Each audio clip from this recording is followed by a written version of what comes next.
Alrighty, welcome to the Strong Tower Homestead. We're out here by the stalls. We're going to be changing out this gate right here.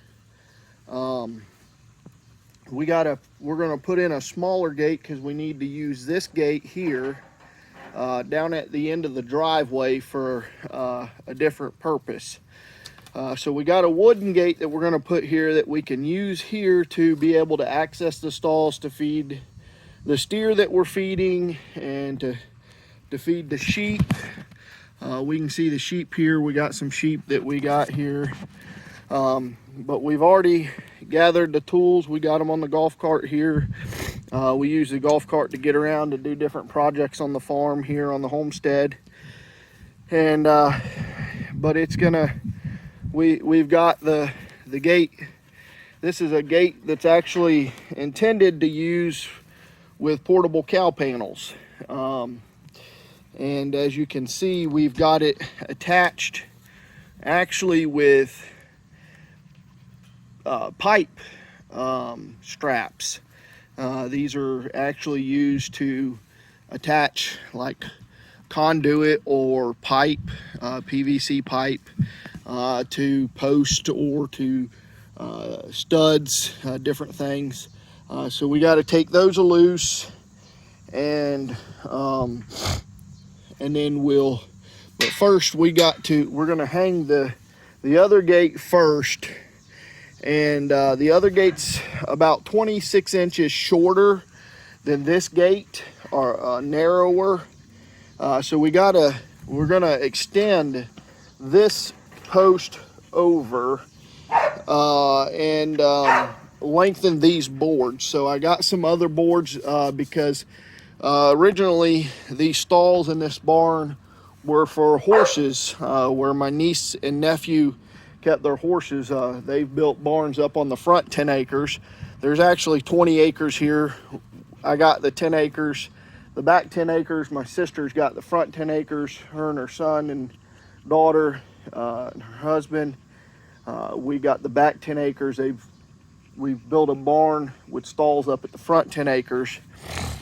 But so we're gonna use some boards where we took the center divider out of the one side so that we could feed out a steer in there, and we'll use those boards to lengthen this to make it where we can hang a smaller gate here. We'll still be able to go through here with the golf cart if need be, but we want to use this gate so that my nephew can ride his four-wheeler, the Ranger, different things, golf cart through that gate down at the other end of the driveway to be able to access the front 10 acres to go feed his horses and stuff, because they live down the road from us a little ways. But we're going to stop here for a moment and gather some things together, get the gate over. I didn't grab the post hole diggers, so I got to get the post hole diggers, and so we can relocate this gate. So we'll be back with you in just a second. Alrighty, we got the gate over here. This is the gate we're going to be using. I got my screw gun.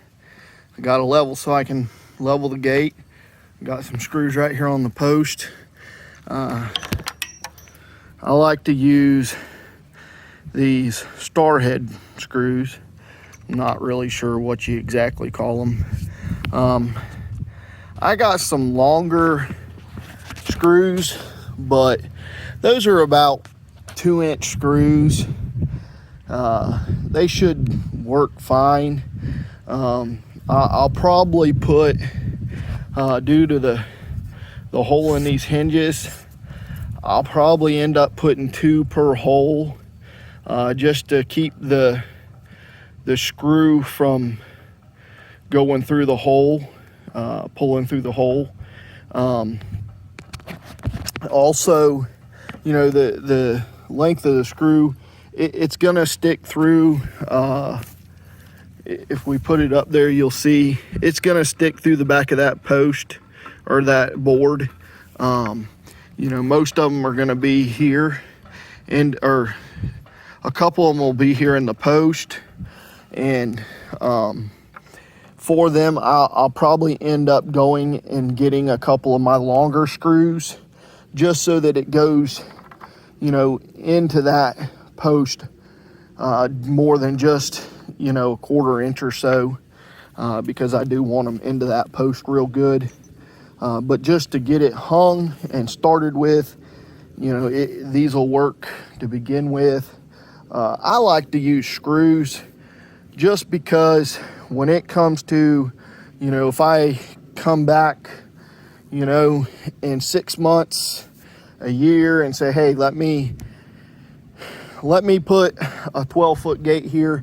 I got a 12-foot gate down, you know, 100 yards from here, that I drive the tractor through. But, you know, if I decide 6 months, a year from now to change out the gate down here at the corner by the house, and, you know, just put fence there and put the gate here, you know, it'll be a whole lot easier to take that gate off and change out this gate. But these are the stalls I was talking to you about earlier. These are the sheep. We do plan on getting more sheep. We just moved here a year ago. This property's been in the family, which we'll have other videos. You can hear more about the property and the family. But I'm 5th generation homesteader here. This is our steer Nose. I call him Nose because if you can see his nose right there, it's I'm guessing a birth defect. That he was born that way, I'm guessing. But it's weird. But back to the project. So I'm gonna pause again and work on getting this going. We are working on getting some better film equipment to better do these projects where you can better see what we're doing. But at this time, we're gonna get this gate hung up and go from there. Alrighty, so we got the gate started here. As you can see, I did have to double screw that one. Some reason going in at an angle, it went through. Going straight on down here, it did not.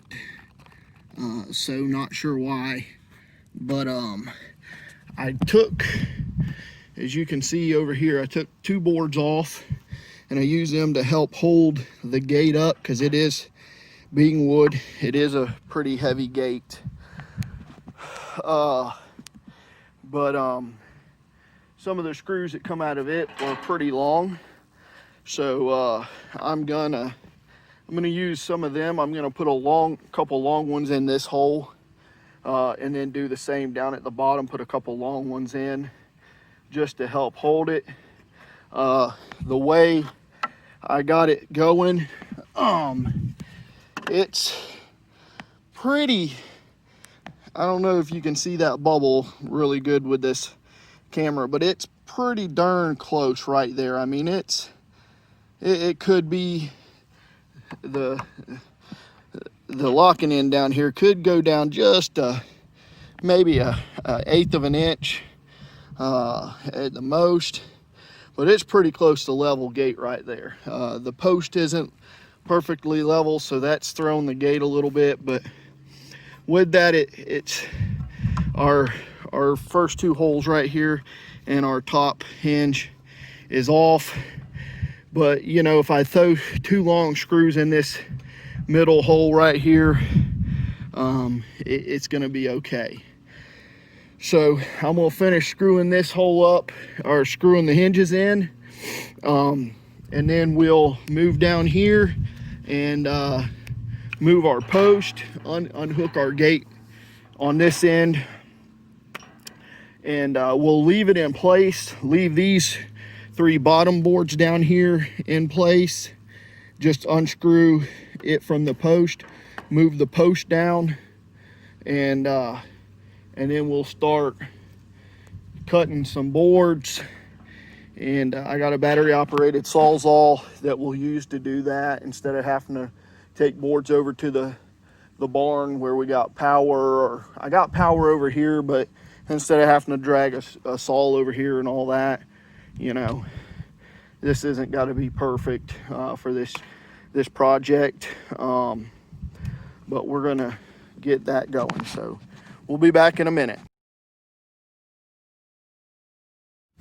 One thing I did want to share real quick before I moved on too far is that when you're putting 2 screws in a hole like this, or 2 nails in a hole, whatever you're using, you always want to stop before you get all the way in, because if you go all the way in with like these screws, it'll pretty much cover that hole. And so if you don't stop before you get all the way up, you won't have room to put your other screw in there and get it going.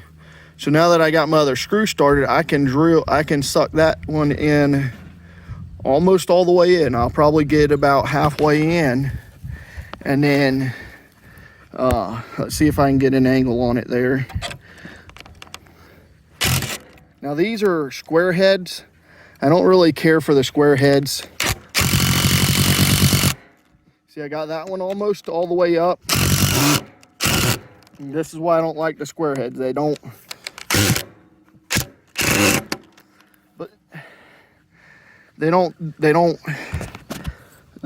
close up, or the head starts to want to round out, especially the bit. But you can see, I mean, that's not gonna come loose. It's drawled up there pretty tight. I mean, that's the post is moving more than anything now. But I'm gonna drop down and do the same thing on the bottom down there, and then we'll start moving the boards again, or start moving the boards. So we'll be back in a moment. Alrighty, so I got the gate hung. I got the top board up, got the post moved, got the latch mechanism here. If you've never used one of these things, man, these things are nice. You push it there. I got that one a little, it needs to be adjusted just a little bit. I'll adjust that when I pack my post in a little bit. I still got to do that some. Alrighty, I got my gate hung, got my post in. I need to adjust that post some, but I got my latching mechanism in, got my top board up. As I said earlier, I'm reusing some boards that I've taken out of these stalls. As you can see in this side here, I have a divider. These were horse stalls, but now I'm going to be using them for goats and sheep. Sheep at the time, because I don't have any goats, but I plan on getting some milking goats, so I plan on converting these and making them into being able to milk goats in here, do whatever. The other side, I took the divider out to be able to feed out a steer on that side. So probably later I'll be building using the shorter boards to make a bigger feed stall, feed trough for my steer that's over there. But these boards are 142, so it's gonna be pushing it, but this gap, I can cut it right at 71 and be able to fit it perfectly. And that way I'm not, my top board, I needed to come across, as you can see, just past my post, just a hair. So that way I wanted to have it where this mechanism was, you know, over here good. But the rest of my boards, I don't need the board to go past my post like that. So therefore I can cut my board a little bit shorter. And so I'm gonna do that and cut it at 71, and that'll give me 2 boards per long board, and I'll be able to get away without having to use all my long boards. You know, as most of you know, when it comes to homesteading, you know, you gotta be able to reuse and, you know, use scraps and whatever you can to get by as much as you can. So alrighty, I'm gonna finish this up and then we'll finish taking this gate down and get it moved down to where we need to move it. Alrighty. And there's the finished project. The gate is down. I just gotta finish packing the post in. There's some leftover boards. I'm gonna use those to build a bigger feed trough for the steer for Mr. Nose over there. But we're gonna take this gate down to the end of the driveway now and install it into the fence to give my nephew access to the front 10 acres. So that's it for that project. On to the next.